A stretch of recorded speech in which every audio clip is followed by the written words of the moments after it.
दिसतीया भारी नेसुनी साडी, काळजाच पाणी पाणी करतीया पोरही.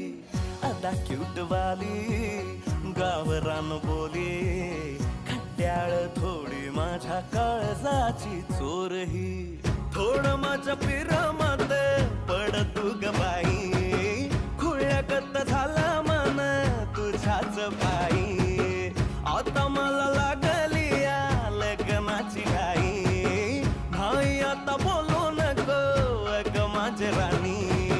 होशील का या पठ्याची सोबर घरवाली. मराठमोळी थोडीशी साधी भोळी, स्वागतीचा भारी बायको पाहिजे नखरेवाली.